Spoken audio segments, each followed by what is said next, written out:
बिस्मिल्लाहिर रहमानिर रहीम अस्सलामु आलाइकुम वा राहमातुल्लाह MT Bilal YouTube channel এবং ফেসবুক পেজের পক্ষ থেকে সবাইকে সুস্বাগতম। এই মুহূর্তে আলোচনা শুরু করব ক্যালকুলাস 1 নিয়ে। ক্যালকুলাস 1 এর chapter 1 function, domain, range and graphs. প্রিয় শিক্ষার্থীবৃন্দ, ধারাবাহিকভাবে অবশ্যই তোমাদের এই ক্যালকুলাস 1 কোর্সটি বেসিক লেভেল থেকে অ্যাডভান্স লেভেল এবং পরীক্ষায় কমন উপযোগী করে কিভাবে পড়ানো যায় সেই পরিকল্পনা নিয়েই তোমাদের এই কোর্সটি শেষ করার পরিকল্পনা নিয়েছি। তো আসো আমরা ক্লাসটি শুরু করি। ক্যালকুলাস বিষয়টি দুইটা পার্ট, একটা হলো ডিফারেন্সিয়াল আর একটা হলো ইন্টিগ্রাল। এই কোর্সটি তোমার অনার্স মেজর, নন মেজর, ন্যাশনাল ইউনিভার্সিটি এবং আমাদের ডাবি অধিভুক্ত 7 কলেজ এর শিক্ষার্থীদের, আমাদের ন্যাশনাল ইউনিভার্সিটির বিএসসি ফার্স্ট কোর্সের স্টুডেন্টদের, বিভিন্ন প্রফেশনাল কোর্সের গণিতের স্টুডেন্টদের, অর্থাৎ বিভিন্ন প্রফেশনাল কোর্সের সাথে যে গণিতের বিষয়গুলো যুক্ত আছে তার মধ্যে ক্যালকুলাস অন্যতম। এরপর আমাদের শিক্ষক নিবন্ধন যে লিখিত পরীক্ষাটা হয়, অর্থাৎ সহকারী শিক্ষক এবং প্রভাষক গণিতের যে লিখিত পরীক্ষা হয়, উভয়ের সিলেবাসের অন্তর্ভুক্ত। এছাড়াও আরও বিভিন্ন কোর্সের সাথে এই বিষয়টি সম্পর্কযুক্ত। প্রিয় শিক্ষার্থীবৃন্দ, আমি এখন যে ক্লাস পরিচালনা করব এটা অবশ্যই আমাদের এই যে উভয় ভাষণ, অর্থাৎ বাংলা ভাষণ, ইংলিশ ভাষণ, উভয় ভাষণের উপযোগী করে আমি ক্লাস পরিচালনা করব। এই জন্য ভাষণ জনিত চিন্তা মাথা থেকে বাদ দিয়ে মনোযোগের সহিত আগে আমার ক্লাস শুরু করার তোমাদেরকে পরামর্শ দেওয়া হলো। আমি প্রথমেই তোমাদের সাথে ফাংশনের ডেফিনেশন নিয়ে কথা বলবো। ফাংশনের ডেফিনেশন প্রথমে আমি তোমাদের বই থেকে একটা ডেফিনেশন দেব, বইয়ের বিষয়টা ধারণা দিয়ে তারপরে আমি আমার মতো করে বিশ্লেষণ করে তোমাদেরকে ফাংশন এবং ফাংশন কখন হয় কখন হয় না এই বিষয়টাকে প্রথমে তোমাদেরকে আমি ফোকাস করব। ফাংশন কখন হয় না সেটা যদি তুমি বুঝতে পারো, কখন ফাংশন হয় সেটাও তুমি ক্লিয়ার হয়ে যাবে। তার আগেই যেহেতু আমি বই থেকেই আলোচনাটা ধারাবাহিকভাবে করবে, জন্য বইয়ের ডেফিনেশনটা আগে তোমাদের সাথে ডিসকাস করব। বুঝলেও সমস্যা নাই, না বুঝলেও সমস্যা নাই বইয়ের ডেফিনেশনটা, কারণ হলো বিস্তারিত আমি তোমাকে ক্লিয়ার করে দিচ্ছি। এই ডেফিনেশনটা প্রথমে আলোচনা করি। If A variable y depends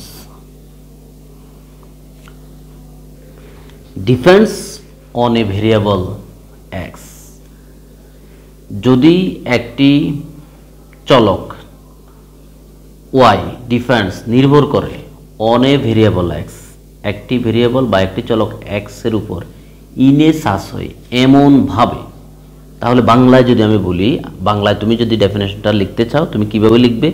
তুমি লিখবে হলো একটা ভেরিয়েবল y যদি একটি ভেরিয়েবল x এর উপর এমন ভাবে নির্ভর করে যে that each value of x, অর্থাৎ ইচ ভ্যালু অফ x প্রতিটি মান কার x এর ডিটারমিনস নির্ণয় করে,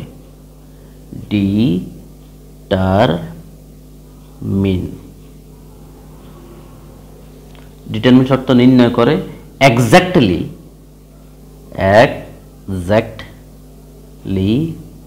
one value of y, then we say that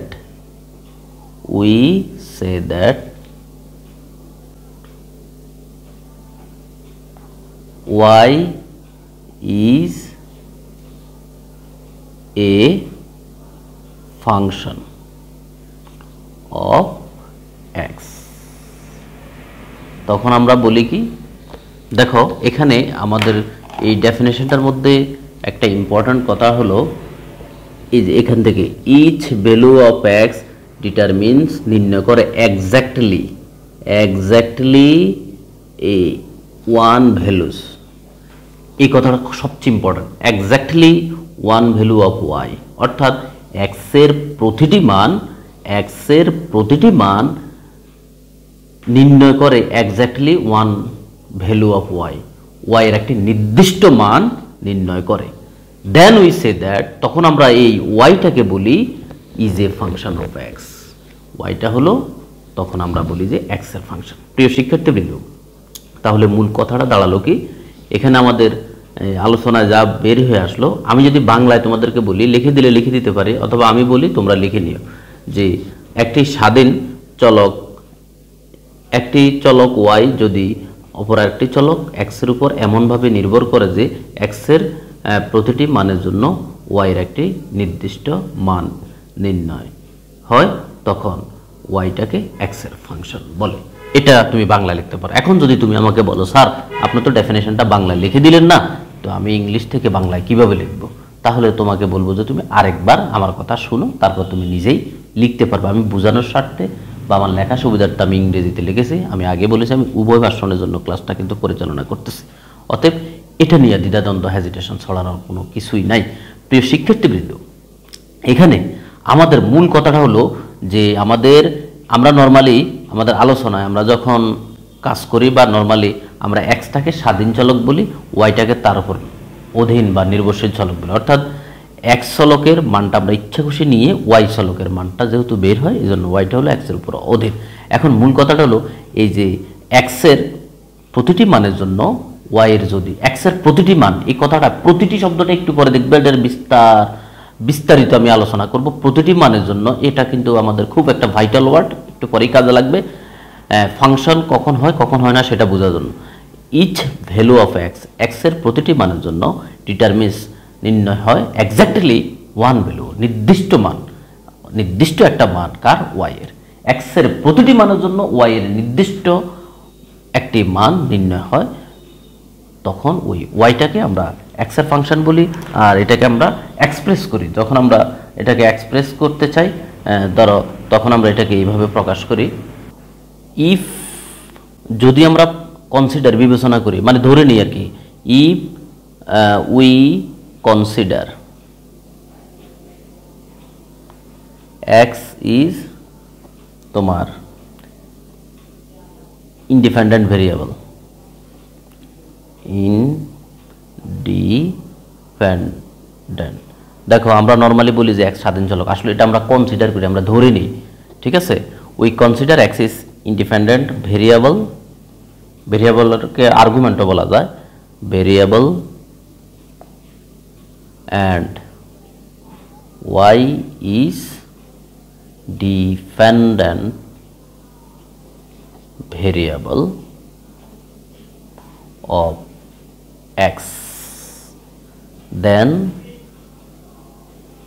the function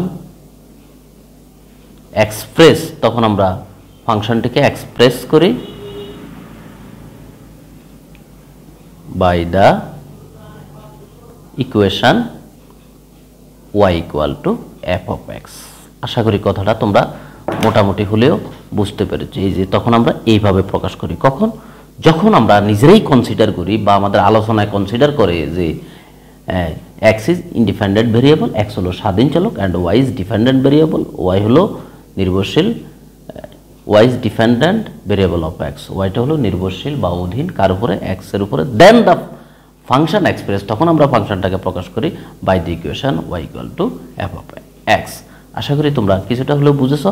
এই এক্সটাকে বলি আমরা, এই আমাদের এখানে আরও অনেক কথাবার্তা আছে, আমাদের সামনের দিকে হবে। আসলে এটা দ্বারা বোঝাচ্ছে এমন একটা বিষয় যে একটা ফাংশনের এক্স বিন্দুতে তার মানটা হলো ওয়াই, এক্স বিন্দু তার মানটা হবে ওয়াই। কিন্তু এখনই যদি আমি কথাটা বলে ফেলি তোমাদের অনেকের ভিতরে প্যাচ লাগতে পারে, তো আমি তোমাদেরকে এখন বিস্তারিত আলোচনা করে মূলত ফাংশনের ডেফিনেশনটা আরও ক্লিয়ার করে দেওয়ার চেষ্টা করতেছি। প্রথমে আমরা বোঝার চেষ্টা করবো আসলে ফাংশন জিনিসটা কি। ধরো তোমাদের অত্যন্ত পরিচিত একটা জিনিস নিয়ে আমি একটু কথা বলি। ধরো এটা একটা বৃত্ত, এ হলো তার কেন্দ্র, এটা হলো তার ব্যাসার্ধ আর। তো তোমরা জানো এই বৃত্তের ব্যাসার্ধ যদি আর হয়, বৃত্তের পরিধি হলো তোমার 2π r, যদি ব্যাসার্ধ আর হয়। এখন আমরা পরিধিটাকে যদি ওয়াই দ্বারা প্রকাশ করি, আমরা লিখতে পারি ওয়াই ইকুয়াল টু তোমার 2π r। এখন আর এর মানটা ধরো যদি আর কি আর এর মানটা 1 হয়, আমার ওয়াই এর মানটা হবে কত, 2π × 1 সমান 2। আর এর মানটা যদি 2 হয়, ওয়াই এর মানটা আসতেছে 2π × 2, 2 দুগুণে 4, 4π। আর এর মানটা যদি ধরো 5 হয়, আমরা কিন্তু আর এর মানটা ইচ্ছা খুশি নিতেছি, তাহলে ওয়াই এর মানটা আসবে 2π × 10π। সুপ্রিয় শিক্ষার্থীবৃন্দ, একটা বিষয় দেখো, মানে আর এর মানটা পরিবর্তন হলে আমার ওয়াই এর মানটা পরিবর্তন হয়ে যাচ্ছে। এই জন্য আমরা বলি এই মুহূর্তে এই আলোচনায় আর হলো স্বাধীন চলক, ওয়াই হলো তার অধীন চলক, ওয়াই হলো তার অধীনস্থ। এটাকেই যদি, তার মানে কি আরটা, এই যে আরটা যেভাবে নির্দেশনা দিচ্ছে ওয়াইটা কিন্তু সেইভাবেই কাজ, আরটা যেভাবে মানটা পরিবর্তন হচ্ছে ওয়াইয়ের মানটা ঠিক সেই ওয়ে কিন্তু পরিবর্তন হচ্ছে। তার মানে ওয়াইটা কার কাজ করে, কাজটা কার করে, দ্যাট মিনস আমাদের মূল ক্লু ওয়াইটা কাজ করে হলো আর এর। এই জন্য আমরা এই মুহূর্তে বলতে পারবো এই জিনিসটাকে, যে যেহেতু ওয়াইটা আর এর অধীনে বসে বসে কাজ করতেছে, আর এ যেভাবে নির্দেশনা দিচ্ছে ওয়াইটা সেইভাবেই কাজ করতেছে, তো আমরা এটা ধরে নিলাম আর কি ওয়াই। তাহলে আমরা এটাকে আমরা এভাবে এক্সপ্রেশন করতে পারবো বা প্রকাশ করতে পারবো যে Y equal to F R. এই কথার মানে কি? এই কথার মানে হলো ওয়াই হলো আর এর ফাংশন, ওয়াই হলো আর এর ফাংশন, অর্থাৎ ওয়াই অধীন চলক আর এর স্বাধীন চলকের অধীনে থেকে কাজ করতেছে। আর এই কাজটাই কিন্তু এখানে মূলত মানে কোনো না কোনো একটা ফাংশন ডিল করতেছে, সেটাই হলো ফাংশন। এটা হলো আমি তোমাদেরকে জাস্ট একটা প্র্যাকটিক্যালি উদাহরণ দিলাম। এবার আমরা সমীকরণ দিয়েও বলতে পারি, আমরা তোমরা যেভাবে নিচের ক্লাসে জেনে এসেছো, ধরো আমি যদি এই সহজ ভাষায় একটা সমীকরণ লিখে y equal to x plus 2 বা এক্স প্লাস 1, একেবারে সহজ থেকে নিলাম। তো এক্স এর মান ধরো আমি ইচ্ছা খুশি এক্স এর মান ধরো 1 বসালাম, তাহলে ওয়াই এর মান আসতেছে 1 + 1 মানে 2। এক্স এর মান 3 বসালাম, ওয়াই এর মান আসতেছে 3 + 1 সমান হলো 4। এইভাবে আমরা বসিয়ে যেতে পারবো। এই ক্ষেত্রে এক্স হলো স্বাধীন আর ওয়াইটা হলো তার উপরে অধীন। তা আমরা এটাকে বলবো যে যদি আমরা এটাকে ফাংশনের মাধ্যমে প্রকাশ করি, ওয়াই ইকুয়াল টু ওয়াইটাই এফ অফ এক্স আমরা এইভাবে লিখতে পারবো, অর্থাৎ এই ওয়াইটা হলো এক্স এর ফাংশন। তাহলে আমরা লিখতে পারবো এইভাবে এই ফাংশনটাকে y equal to f of x equal to x plus 1। অর্থাৎ আমরা এটাকে যদি দুই ভাবে বিভক্ত করে লিখি, দুই ভাগে y equal to x plus 1 বা f x equal to x plus 1। এই হলো আমার ফাংশনের মূলত কোথায় থেকে আসলো এবং ফাংশনের প্রকাশ। এখনও কিন্তু আমাদের মূল ফাংশনের ডেফিনেশনটা ক্লিয়ার করি নাই। আমরা এতক্ষণ এই যে ফাংশনটা কি সেটা জানলাম, কিন্তু ফাংশনটা কি এবং কিভাবে ফাংশনকে প্রকাশ করা হয় সেটা একটু আলোচনা করার চেষ্টা করলাম। ধরো আরেকটা উদাহরণ আমি দিই, এই এক্স ইকুয়াল টু এই ফাংশনে সমীকরণে y equal to x plus 2 আমরা এই f1 ইকুয়াল টু 3।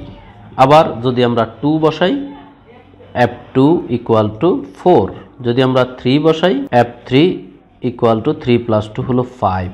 এখন এটাকেই যদি আমরা ফাংশনের ফরম্যাটে প্রকাশ করতে যাই, দেখো এই এটাকে আমরা x এবং এটাকেই যদি আমরা fx বলি, তাহলে এ ধরো x এর মান 1 বসানোর কারণে এই fx এর মান আসলো 3, x এর মান 2 বসানোর কারণে আমার এখানে আসলো 4, x এর মান 3 বসানোর কারণে আমার এখানে আসলো 5। তার মানে কি দাঁড়ালো দেখো, x এর মানের সাপেক্ষে fx এর মান আসলো, আর এই fx টাকেই কিন্তু আমরা y বলি। x এর মান থেকে আমার fx টা আসলো, আর তার মানে কি আমরা x থেকে y এ ট্রান্সফার হলাম, x থেকে y এ ট্রান্সফার হলাম, x এর মানের সাপেক্ষে আমরা y এর মান বের করলাম।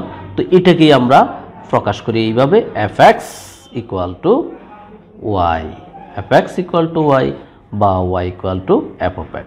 এবার আসো আমাদের ডেফিনেশনে একটা বিষয় বলা ছিল যে এবার ফাংশনের ডেফিনেশনটা আমরা ক্লিয়ার করি। এতক্ষণ আমরা ফাংশন কি এবং তার এক্সপ্রেশনটা কেন এইভাবে করা হয় সেটা আমরা আলোচনা করলাম। এখন এখানে একটা কথা বলা আছে, if A variable y depends on a variable x in such a way that each value of x determines exactly one value of y, then we say that y is a function of x।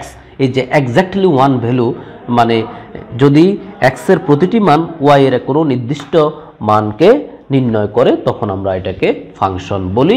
এই বিষয়টা আমরা এখন একটু clear করব ডেফিনেশনটা।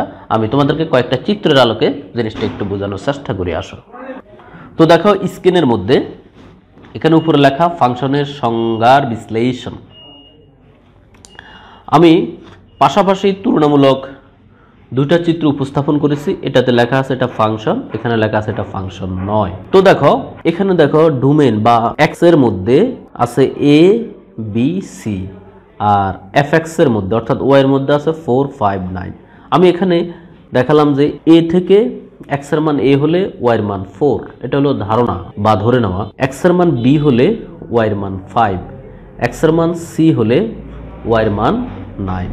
এখানে y সেটে কিন্তু একটা অতিরিক্ত উপাদান আছে। তাহলে আমাদের ফাংশনের যে ডেফিনিশন, x এর প্রতিটি মানের জন্য y এর নির্দিষ্ট মান পাওয়া যাবে। দেখো তো x এর প্রতিটি মান, একটা কথা খুব ভালোভাবে খেয়াল করো, x সেটের এখানে কোনো খালি উপাদান আছে? নাই। আছে? নাই। তার মানে কি x এর প্রতিটি উপাদানের জন্য আমরা কিন্তু y এর নির্দিষ্ট মান পাচ্ছি, নির্দিষ্ট মান পাচ্ছি। x এর কোনো উপাদান এখানে অতিরিক্ত নেই, প্রতিটি মানের জন্য আমরা y এর নির্দিষ্ট মান পাচ্ছি, এজন্য আমরা এটাকে ফাংশন বলতেছি। পক্ষান্তরে এখানে দেখো, এখানেও x এর মানের জন্য y এর নির্দিষ্ট মান আমরা পেয়েছি, কিন্তু সমস্যাটা হলো এই দেখো x সেটে একটা উপাদান আছে যেখানে সেই উপাদানের সাপেক্ষে আমরা y এর কোনো মান পাই নাই, অর্থাৎ x এর প্রতিটি মানের জন্য আমরা y এর নির্দিষ্ট মান এখানে পাই নাই। y এর মধ্যে আমার x সেটের মধ্যে একটা এমন একটা উপাদান আছে যেটাতে y এর কোনো উপাদান আমরা পাই নাই, এজন্য এখানে এজন্য এইটাকে আমরা ফাংশন বলতে পারবো না। তাহলে দেখো মূল কথাটা হলো x সেটের মধ্যে বা প্রথম সেটের মধ্যে বা স্বাধীন চলকের যে সেটটা থাকবে সেখানে অতিরিক্ত কোনো এমন যদি কোনো উপাদান থাকে যেটা y বা অধীন চলকের সাথে কোনো সম্পর্ক সৃষ্টি করে না, তখন আমরা এটাকে ফাংশন বলতে পারবো না। অর্থাৎ এই সেটে এক সেটে বা প্রথম সেটে আমাদের অতিরিক্ত উপাদান যদি থাকে সেটা ফাংশন নয়, আর যদি এক সেটের প্রতিটি উপাদানের সাথে ওয়াই সেটের সম্পর্ক সৃষ্টি হয় তাহলে আমরা এটাকে ফাংশন বলবো। আমি আরেকটা বাস্তব উদাহরণ দিয়ে তোমাকে আরেকটু ক্লিয়ার করি। দেখো এখানে দেখো আমি লিখলাম যে সন্তান এবং মা দিয়ে আমি তোমাদেরকে আরেকটা উদাহরণ দেওয়ার চেষ্টা করতেছি। ধরো আমরা যদি এক সেটকে বা স্বাধীন সেটটাকে সন্তানের সাথে তুলনা করি আর অধীন সেটটাকে বা ওয়াই সেটটাকে মায়ের সাথে তুলনা করি, যেমন এটা কিন্তু আরেক অ্যাঙ্গেল থেকে বিশ্লেষণ, ওই যে each value of x exactly one value of y, এক্সের প্রতিটি মান ওয়াই এর নির্দিষ্ট মানের সাথে সম্পর্ক যদি না হয় তাহলে ফাংশন হবে না। এক্সের প্রতিটি মান ওয়াই এর নির্দিষ্ট মানের সাথে যদি সম্পর্কযুক্ত না হয় তাহলে ফাংশন হবে না। যেমন এখানে দেখো এই যে একজন মায়ের তোমার ধরো দুইটা সন্তান থাকতেই তো পারে, তাই না? এই যে একজন এলো মা, একজন মায়ের কিন্তু দুইটা সন্তান থাকতে পারে, এটা বাস্তবে সম্ভব। তা অর্থাৎ এই কথা দিয়ে আমি বুঝাচ্ছি যে আমার এক সেটে বা প্রথম সেটে ধরো একটা উপাদান এ সম্পর্ক করলো এক্স এর সাথে, দ্বিতীয় সেটের একটা উপাদান এক্স এর সাথে, আবার বি সম্পর্ক করলো এক্স এর সাথে। এখন আমার ডেফিনেশন ছিল এক্স এর প্রতিটি মান ওয়াই নির্দিষ্ট মানের সাথে সম্পর্ক করে। তাহলে এখানে দেখো এই প্রথম সেটের এ দ্বিতীয় সেটের এক্স এর সাথে সম্পর্ক করছে, এটা একটা নির্দিষ্ট সম্পর্ক। আবার বি এক্স এর সাথে সম্পর্ক করছে, এটা আবার আরেকটা নির্দিষ্ট সম্পর্ক। তাহলে একজন মায়ের দুইটা সন্তান থাকা যেরকম ভাবে সম্ভব, ঠিক তেমনি প্রথম সেটের দুইটি উপাদান ওয়াই সেটের একটি উপাদান, বা প্রথম সেটের তিনটাও, যেমন এক্স এর দুইটা সন্তানও থাকতে পারে, তিনটা সন্তানও থাকতে পারে, তো তিনটাও সম্পর্ক ম্যাপ করতে পারবে, সম্পর্ক করতে পারবে, এটাকে আমরা ফাংশন বলবো। মানে এক সেটের দুইটি উপাদান বা তিনটি উপাদান ওয়াই সেটের একটি উপাদানের সাথে সম্পর্ক করলে সেটা ফাংশন হবে, তাতে কোনো সমস্যা নেই। কিন্তু এখানে কোনো খালি উপাদান থাকতে পারবে, যেমন এটা যেটার সাথে ম্যাপ করছে এখানে অতিরিক্ত কোনো উপাদান এক সেটে বা প্রথম সেটে আমাদের নেই, তো তাই এটা একটা ফাংশন। পক্ষান্তরে দেখো আমাদের সামাজিকভাবে আমরা যদি চিন্তা করি বা একেবারে সহজভাবে, ধরো এটা হলো এখানে দুইজন মা আছে, একজন এক্স একজন ওয়াই, সন্তান হলো। দেখো এক্স এর সাথে এই যে একটা সন্তান যেমন দুইজন মায়ের থাকতে পারে না, একটা সন্তান যেমন দুইজন মায়ের থাকতে পারে না, তদ্রূপ এক্স এর একটা উপাদান ওয়াই এর দুইটা উপাদানের সাথে বা তিনটি উপাদানের সাথে সম্পর্ক করতে পারে না। অর্থাৎ প্রথম সেটের প্রতিটি উপাদান ওয়াই সেটের নির্দিষ্ট উপাদানের সাথে সম্পর্ক করবে, যেমন এই এক্স এর সাথেও সম্পর্ক করছে, ওয়াই এর সাথেও সম্পর্ক করছে, তাহলে এই সেটটা নির্দিষ্ট কোনো উপাদানের সাথে সম্পর্ক করে নাই, বা এই সম্পর্কটাকে আমরা ফাংশন বলতে পারবো না। যেমন দুইজন মায়ের একটা সন্তান থাকতে পারে না, ঠিক তেমনি আমার এই প্রথম সেটের বা স্বাধীন চলকের একটা উপাদান অধীন চলকের দুইটা উপাদানের সাথে সম্পর্ক করতে পারবে না। তাহলে ওই যে আমাদের নির্দিষ্ট এক্স্যাক্টলি এক কথাটা এখানে অ্যাপ্রোপ্রিয়েট হচ্ছে না, এই জন্য আমাদের এটা ফাংশন নয়। এই সেটের প্রথম সেটের একটা উপাদান দ্বিতীয় সেটের দুইটা উপাদান বা তিনটা উপাদান একের অধিক উপাদানের সাথে সম্পর্ক করতে পারে না। এখন তুমি হয়তো বলতে পারো এখানে এ যে এক্স এর সাথে সম্পর্ক করছে এটা তো একটা উপাদানের সাথেই করছে, বি যে এক্স এর সাথে সম্পর্ক করছে এটাও তো একটা উপাদানের সাথে করছে, কিন্তু এ যাই তো এখানে দুইটার সাথে সম্পর্ক করে নাই, এজন্য এটা ফাংশন, এটা ফাংশন নয়। আশা করি বিষয়টা তোমাদেরকে ক্লিয়ার করতে পেরেছি। সর্বশেষ আমরা সংখ্যা দিয়ে একটা উদাহরণ দিয়ে আমি ফাংশনের ডেফিনেশন নিয়ে আলোচনা সমাপ্ত করব। তো দেখো আরেকটা উদাহরণ আমি এখানে দাঁড় করিয়েছি। এখানে দেখো লেখা আছে এটা হলো আমার এক্স সেট, এটা হলো আমার ওয়াই সেট অর্থাৎ এফএক্স, তাহলে এখানে 1 2 এর সাথে সম্পর্ক করছে, এই 2টা 2 এর সাথে সম্পর্ক করছে, 3টা 3 এর সাথে সম্পর্ক করছে, অর্থাৎ এক্স সেটের 2টা উপাদান ওয়াই সেটের একটা উপাদানের সাথে সম্পর্ক করছে। আমরা এটাকে ফাংশন বলতেছি, যদিও এখানে অতিরিক্ত উপাদান আছে তারপরেও কিন্তু এটা আমরা ফাংশন বলতেছি। তাহলে আবার এইখানে দেখো পক্ষান্তরে এই প্রথম সেটের 1 দ্বিতীয় সেটের 3 এবং 4 এর সাথে সম্পর্ক করছে, এই কারণেই এটা আর ফাংশন হইল না, কারণ একটা যায় 2টার সাথে ম্যাপ করতে পারে না, একটা যায় 2টার সাথে বা 3টার সাথে মানে একের অধিক উপাদানের সাথে ম্যাপ করতে পারে না। আর এখানে যদিও কোনো অতিরিক্ত উপাদান নেই, কিন্তু এই কারণে এই সমস্যার কারণে এটা ফাংশন আমরা বলতে পারতেছি না। তাহলে আমি তোমাদেরকে এখানে দেখো 3টা পার্থক্য বা 3টা উদাহরণ দিয়ে ফাংশন কোনটা ফাংশন এবং কোনটা ফাংশন নয় সেটা বোঝানোর চেষ্টা করেছি। আমরা এখন আলোচনা শুরু করব ডোমেন রেঞ্জ নিয়ে। দেখো এখানে আমি আগের মতো একটু বইয়ের ভাষায় যে ডেফিনেশনটা আছে সেটা একটু তোমাদের সাথে শেয়ার করি, তারপর আমরা আমাদের নিজের আলোচনায় যাব। ডোমেন অ্যান্ড রেঞ্জ দেখো স্ক্রিনে তোমরা দেখতেছো, if the function is f, যদি বলা হয় এফ একটা function and y equal to f of x, এবং y ইকুয়াল টু যদি f of x হয়, then the set of allowable values of x is called the domain of f বলা হবে। তাহলে then the set of allowable value of x মানে x এর অনুমোদিত বা বৈধ মানকে, দেখো অনুমোদিত বা বৈধ মান কিভাবে হবে সেটা হবে আসবে আমার পরের আলোচনায়। এখানে কথা হলো এই y equal two f of x যদি একটা ফাংশন হয় তাহলে x এর বৈধ বা অনুমোদিত মানকে আমরা বলবো ডোমেন অফ এফ, এফ এর domain and the set of the values of y, and the set of the values of y, y এর মানগুলোকে that result when x is varies মানে এক্স এর বৈধ মানের সাপেক্ষে বা এক্স এর পরিবর্তনের ফলে সৃষ্ট ওয়াই এর যে মানগুলো আমরা পাবো, ওই এক্স বৈধ হওয়া মানে ওয়াই এর যে মানগুলো আসবে সেগুলোও বৈধ, সেই মানগুলোকে আমরা বলবো হলো রেঞ্জ, সেই মানগুলোকে আমরা বলবো হলো রেঞ্জ। অর্থাৎ এক্স এর বৈধ মানের সাপেক্ষে ওয়াই এর যে বৈধ মানগুলো পাবো সেটাই হলো রেঞ্জ। এটা হলো সংক্ষিপ্ত কথা। তো দেখো ডোমেন রেঞ্জ শেখার আগে আমাদের কিছু জিনিস সম্বন্ধে স্পষ্ট ধারণা থাকতে হবে, সেই বিষয়গুলো আলোচনা করে আমরা step by step domain range শিখবো। মানে এক একটা নিয়মের অঙ্কের বা বিভিন্ন টাইপের সমীকরণের বিভিন্ন নিয়মে ডোমেন রেঞ্জ নির্ণয় করতে আমরা কিছু শিখবো যেগুলো আমাদের পরীক্ষার জন্য উপকারী। তার আগে আমাদের আরও কিছু বেসিক বিষয়বস্তু জানতে হবে ডোমেন রেঞ্জটা ক্লিয়ার হওয়ার জন্য। দেখো তোমরা স্ক্রিনে দেখতেছো বাস্তব সংখ্যা রেখা, বাস্তব সংখ্যা রেখা। আর সংখ্যা রেখা সম্বন্ধে তোমরা পরিচিত আছো, আমরা মাঝামাঝি পর্যায়ে জিরো লিখি আর আমাদের জিরো থেকে ডান দিকে আমরা পজিটিভ বলি। তো পজিটিভ বললে আমরা জিরো থেকে ডান দিকে যেতে আমাদের এটা আমরা লিখি ইনফিনিটি, মানে এটা হলো পজিটিভের ধনাত্মকের সবচেয়ে বড় সংখ্যা, মানে অসীম, ধনাত্মকের অসীম পর্যন্ত, এটা হলো ইনফিনিটি, এরপরে আর কোনো সংখ্যা নাই, এটা হলো অসীম পর্যন্ত। তো আমরা বাস্তবিক পক্ষে অসীমের কাছে কখনোই যেতে পারিনি, এটা একটা অসংজ্ঞায়িত জিনিস। একইভাবে জিরো থেকে বামে আসো -1 -2 -3 যেতে যেতে আমাদের মাইনাস ইনফিনিটিভ, এটা হলো ঋণাত্মকের সবচেয়ে ছোট সংখ্যা, সবচেয়ে ছোট সংখ্যা এবং অসীম ঋণাত্মক, যেটার কাছে আমরা বাস্তবিকভাবে কখনোই যেতে পারি না। তো এই সংখ্যা রেখাটাকে আমরা বলি বাস্তব সংখ্যা রেখা, অর্থাৎ এটাকে আমরা আর দ্বারা প্রকাশ করি, অর্থাৎ আর ইকুয়াল টু রিয়েল নাম্বার। এটা হলো রিয়েল নাম্বারের সংখ্যা রেখা বা বাস্তব সংখ্যা রেখা। এটারকে আমরা এই আরকে প্রকাশ করি আমরা মাইনাস ইনফিনিটি থেকে প্লাস ইনফিনিটি। দুনিয়ার সমস্ত বাস্তব সংখ্যাকে আমরা মাইনাস ইনফিনিটি থেকে প্লাস ইনফিনিটির ভিতরে লিখতে পারি, অর্থাৎ এটা হলো সবচেয়ে ছোট বাস্তব সংখ্যাটা, এটা হলো সবচেয়ে বড় বাস্তব সংখ্যাটা। আর আমরা যখন এইভাবে ইন্টারভেল বা বন্ধনীর ভিতরে লিখি, মনে রাখবে একটা কথা, আমরা সবসময় ছোট সংখ্যাটা আগে লিখি, বড় সংখ্যাটা পরে লিখি। আর একটু আগে তোমাদের আমি বলছিলাম আসলে মাইনাস ইনফিনিটি থেকে প্লাস ইনফিনিটি, আমরা জীবনেও কোনোদিন মাইনাস ইনফিনিটির কাছে যেতে পারবো না, প্লাস ইনফিনিটির কাছেও যেতে পারবো না।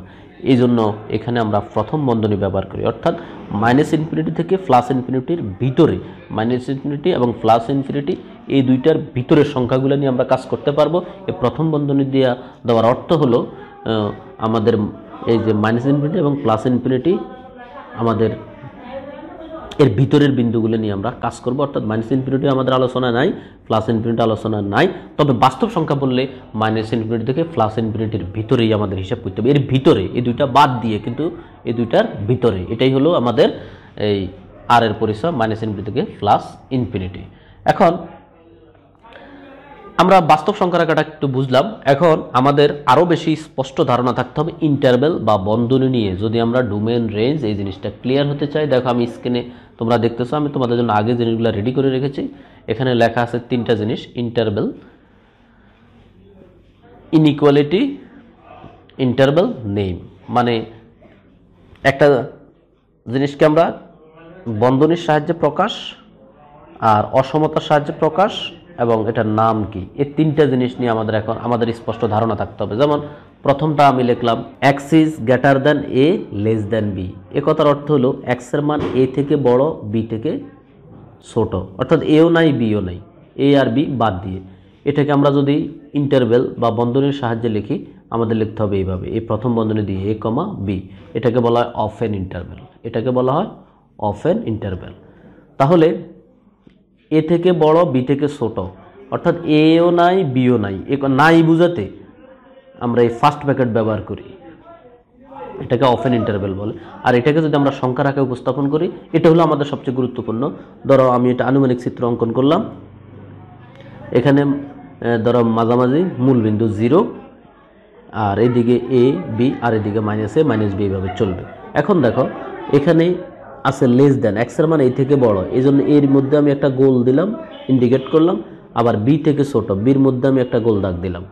এরপরে এ থেকে বড় মানে এ বাদ দিয়া, আবার বি বাদ দিয়ে তার মাঝামাঝি অংশটাকে আমি গাঢ় করে দিলাম। এটা হলো তার সংখ্যা রাখায় উপস্থাপন। আর এটা পজিটিভ সাইড হিসেবে দিয়ে আমরা 0 থেকে ডান দিকে হিসাব করছি, নেগেটিভ হলে এদিকে করতাম। এবার আসো 2 নম্বর ইন্টারভ্যাল। তাহলে এটাকে আমরা বলবো অফ এন ইন্টারভ্যাল, এটা আমাদের ক্লিয়ার ধারণা থাকতে হবে অঙ্ক করার জন্য। 2 নম্বরে আসো half of an interval, half of an interval. এখানে যেমন এখানে x is greater than a, এখানে লেখা আছে x is greater than a, অর্থাৎ এক্সের মান এ থেকে বড়, আবার x is less than or equal to b, মানে এক্সের মান এ থেকে বড়, বি এর সমান বা তার থেকে ছোট, বি এর সমান বা তার থেকে ছোট, অর্থাৎ বি কিন্তু আছে। এ আছে বুঝাতে থার্ড ব্র্যাকেট আমরা ইউজ করব, আছে বুঝাতে আমরা থার্ড ব্র্যাকেটটা ইউজ করব। তাহলে এই যে এ থেকে বড় মানে এ নাই বুঝাতে আমরা ফার্স্ট ব্র্যাকেট ব্যবহার করব। আর এটা হলো সবচেয়ে ছোট উপাদান, এটা হলো সবচেয়ে বড় উপাদান, এই জন্য ফার্স্ট ব্র্যাকেট দিয়া এ কমা বি দিয়া থার্ড ব্র্যাকেট দিলাম। এখানে দেখো এই যে এটা ছিল অফ এন, তো এখানে আছে এই ফার্স্ট ব্র্যাকেটের একটা আছে আর একটা নাই, এই জন্য এটাকে বলা হাফ অফ এন ইন্টারভ্যাল। এটাকে বলা হাফ, মানে আমরা প্রথম ব্র্যাকেটটাকে প্রায়োরিটি দিচ্ছি, হাফ অফ এন ইন্টারভ্যাল। তাহলে এটা হলো ইনইকুয়ালিটি, এটা হলো তার ইন্টারভ্যাল মানে বন্ধনীর সাহায্যে প্রকাশ, এটা হলো তার নাম, আর এটা হলো তার সংখ্যা রেখা। যেমন আগের মতোই আমরা লিখলাম। তাহলে এ থেকে বড়, এই যে এর মধ্যে একটা গোল দিলাম, আবার বি এর সমান বা তার থেকে ছোট, বিতে একটা গোল দিলাম। এখন বি এর সমান বা তার থেকে ছোট বুঝাতে আমরা বিটা বরাট করব, এখানে বি এর সমান বা তার থেকে ছোট, তাহলে বি এর সমান বিটা বরাট করে এ থেকে বড় এই জায়গাটা আমরা বরাট করে দেব। এটা হলো আমার সংখ্যা রাখায় এভাবে আমরা উপস্থাপন করবো। আর মাইনাস ইনফিনিটি থেকে প্লাস ইনফিনিটি তো সবসময় আমাদের থাকবেই। এবার আসো half closed interval, half closed interval. Half closed ইন্টারভ্যালটা কি? যেমন এখানে বলা আছে x is greater or equal, মানে এক্সের মান এ সমান বা তার থেকে বড়, লেস দেন বি মানে হলো বি এর থেকে ছোট, মানে বিটা নাই। এবার বি নাই, এ আছে, এ আছে বুঝাতে থার্ড ব্র্যাকেট, নাই বুঝাতে ফার্স্ট ব্র্যাকেট। তো এটাকে আমরা বন্ধনীর সাহায্যে লিখবে এ কমা বি, এটা হলো এ কমা বি। এই হলো আমাদের বন্ধনীর সাহায্যে প্রকাশ। এটাকে আমরা যেহেতু প্রথম ব্র্যাকেটটাকে প্রায়োরিটি দিই, এটাকে বলা হয় half closed interval, half closed interval. এখন আসো তার সংখ্যা রেখাটা, সংখ্যা রেখা ঠিক আগের মতো মাইনাস ইনফিনিটি থেকে ইনফিনিটি। এখানে এই যেহেতু এ সহ, হ্যাঁ এ আছে বুঝাতে এ ইন্ডিকেট করে এটা বরাট করে দিতে হবে। আর বি এর আগ পর্যন্ত, মানে বিকে ইন্ডিকেট করব কিন্তু বিটা বরাট করব না, তার আগ পর্যন্ত, মানে এটার উল্টা আর কি। এবার আসো 4 নম্বর সর্বশেষটা আমাদের ইন্টারভ্যালের, তাহলে এখানে লেখা আছে x is greater or equal a and less or equal b, মানে এক্সের মান এ সমান বা তার থেকে বড়, বি এর সমান বা তার থেকে ছোট, এটা বোঝাচ্ছে। মানে এ বি দুইটাই আছে, তো আছে বোঝাতে দুইটাই এখন থার্ড ব্র্যাকেট আমরা ব্যবহার করব, মানে এ এবং বি সহ ভিতরে সব মান। তো এখানে এটাকে আমরা বরাট করলাম, বিটাকেও বরাট করলাম, আর মাঝখানের জায়গাটা আমরা অবশ্যই বরাট করবো। এটা হলো সংখ্যা রাখা, আর এটাকে আমরা বলি ক্লোজড ইন্টারভ্যাল। এটাকে আমরা বলি হলো ক্লোজড ইন্টারভ্যাল, ঠিক আছে। তাহলে আমরা 4 প্রকার ইন্টারভ্যাল সম্বন্ধে এখানে জানলাম: open interval, half open interval, half closed interval, closed interval. তদ্রূপ সেগুলার আবার তোমার এই যে প্রকাশ বন্ধনীর সাহায্যে, আর এটা হলো অসমতার সাহায্যে বা ইনইকুয়ালিটির সাহায্যে প্রকাশ। আমাদের প্রত্যেকটা লাগবে আমাদের ডোমেন রেঞ্জ নির্ণয় করার জন্য, আর হলো তাদের এই সংখ্যা রেখায় উপস্থাপন। সুপ্রিয় শিক্ষার্থীবৃন্দু, এই বাস্তব সংখ্যা রেখা এবং তোমার ইন্টারভ্যালের সাহায্যে তাদের যে প্রকাশ, এটা আমাদের খুবই গুরুত্বপূর্ণ ডোমেন রেঞ্জ নির্ণয় করতে। এরপরে আমরা ডোমেন রেঞ্জ নিয়ে আলোচনা শুরু করব। তাহলে বাস্তব সংখ্যা রেখাটা তো তোমরা দেখেছো, আমি কিন্তু শুধু বাস্তব সংখ্যা রেখাটার উপস্থাপনটা আলোচনা করেছি। 0 থেকে ডানে ধনাত্মক, বামে ঋণাত্মক, ধনাত্মক হলো ইনফিনিটি পর্যন্ত, ঋণাত্মক হলো মাইনাস ইনফিনিটি পর্যন্ত। এখানে প্লাস চিহ্ন না থাকলেও বোঝায় প্লাস ইনফিনিটি এখানে আছে, আর এখানে মাইনাস থাকলে তো অবশ্যই উপস্থাপন করতে হয়। প্রিয় শিক্ষার্থীবৃন্দ, আমি এতক্ষণ তোমাদেরকে যে ইন্টারভ্যাল নিয়ে আলোচনা করেছি তার আলোকে আমি একটা উদাহরণ দিয়ে আজকের পর্বের ক্লাস শেষ করব। দেখো, ধরো এখানে লেখা আছে এক্স এর মান মাইনাস ইনফিনিটি থেকে প্লাস, এখানে কিন্তু ইকুয়াল দেওয়া আছে, দেখেছো? যত ইকুয়াল দেওয়া থাকুক না কেন, আমরা এতক্ষণ পড়ছিলাম এখানে ইকুয়াল দেওয়া থাকলে এখানে থার্ড ব্র্যাকেট হয়, কিন্তু মাইনাস ইনফিনিটি প্লাস ইনফিনিটি সবসময় প্রথম বন্ধনীর মধ্যে লিখতে হয়। এই কথাটা মনে রাখবে, মাইনাস ইনফিনিটি থেকে প্লাস ইনফিনিটি সবসময় প্রথম বন্ধনীর ভিতরে লিখতে হয়, কারণ মাইনাস ইনফিনিটির কাছে আসলে আমরা যেতে পারি না, প্লাস ইনফিনিটির কাছেও আমরা যেতে পারি না। এবার আসো, এখানে আমরা যে উদাহরণ এক্স এর মান 3 থেকে বড় 7 থেকে ছোট, এটাকে আমরা বন্ধনীর এইভাবে উপস্থাপন করব। ফার্স্ট ব্র্যাকেট ওপেন ইন্টারভ্যাল, 3 থেকে বড় 7 থেকে ছোট, 3 নাই 7ও নাই, তার ভিতরের এলিমেন্টগুলো। আবার এখানে এক্স এর মান 3 এর সমান বা তার থেকে বড় 7 থেকে ছোট, তো 3 এর সমান বা তার থেকে বড় মানে 3 আছে বুঝাতে ফার্স্ট ব্র্যাকেট, 7 থেকে ছোট এই ফার্স্ট ব্র্যাকেট, এটা হলো হাফ ক্লোজড ইন্টারভ্যাল। আবার এক্স এর মান 3 থেকে বড় 7 এর সমান বা তার থেকে ছোট, এটা বুঝাতে আমরা এখানে এই x3 এর মধ্যে ফার্স্ট ব্র্যাকেট আর 7 এর মধ্যে থার্ড ব্র্যাকেট দিব। এরপরে তাহলে এটা হলো হাফ ওপেন ইন্টারভ্যাল। আর এক্স এর মান 3 এর সমান বা তার থেকে বড় 7 এর সমান বা তার থেকে ছোট, সেটা বুঝাতে আমরা এই যে দুইটাতেই থার্ড ব্র্যাকেট দিব, 3তেও থার্ড ব্র্যাকেট 7এও থার্ড ব্র্যাকেট, এটা হলো ক্লোজড ইন্টারভ্যাল। এরপরে আরেকটা বিষয় আছে, এখানে এই যে আর প্লাস আমি লিখলাম, এটার অর্থ হলো এই যে এখান থেকে এখান পর্যন্ত হলো আর প্লাস, অর্থাৎ বাস্তব সংখ্যা রেখার ধনাত্মক অর্ধেক, মানে দুইটা অংশ, একটা হলো ঋণাত্মক আর একটা হলো ধনাত্মক। তো 0 থেকে ইনফিনিটি, এই 0 থেকে ইনফিনিটি বুঝাতে এটাকে আমরা বলি আর প্লাস, 0 টু ইনফিনিটি। তো 0 তে থার্ড ব্র্যাকেট, ইনফিনিটির অলওয়েজ ফার্স্ট ব্র্যাকেট। আর 0 থেকে ইনফিনিটির মধ্যে 0টা হলো সবচেয়ে ছোট, ইনফিনিটি হলো বড়, সবসময় আমরা ছোটটা আগে লিখবো, বড়টা তারপরে লিখবো। এরপর আসো আর মাইনাস দ্বারা কি বোঝায়, আর মাইনাস দ্বারা বোঝায় তোমার এই অংশটা, আর মাইনাস মানে 0 থেকে মাইনাস ইনফিনিটি পর্যন্ত এই অংশটা হলো তোমার আর মাইনাস ইনফিনিটি থেকে 0, অর্থাৎ সবচেয়ে এই 0 থেকে মাইনাস ইনফিনিটির মধ্যে সবচেয়ে বড় সংখ্যাটাই হলো 0, আর সবচেয়ে ছোট সংখ্যাটা মাইনাস ইনফিনিটি। তো ছোটটা আমরা আগে লিখে যেন মাইনাস ইনফিনিটি 0 দিয়ে থার্ড ব্র্যাকেট দিলাম, এটা হলো আর মাইনাস, অর্থাৎ বাস্তব সংখ্যার ঋণাত্মক অংশটা, অর্থাৎ এটা হলো ধনাত্মক অর্ধেক, এটা হলো ধনাত্মক অংশ, এটা হলো ঋণাত্মক অংশ, আর দুইটা মিলেই আমাদের রিয়েল আর। তো আরকে বোঝাতে, মূল আরকে বোঝাতে আমরা মাইনাস ইনফিনিটি থেকে প্লাস ইনফিনিটি ব্যবহার করি। মাইনাস ইনফিনিটি থেকে প্লাস ইনফিনিটি হলো আর 0 থেকে ইনফিনিটি হলো আর প্লাস, আর মাইনাস ইনফিনিটি থেকে 0 হলো আর মাইনাস। এ হলো আমাদের আজকের আলোচনা।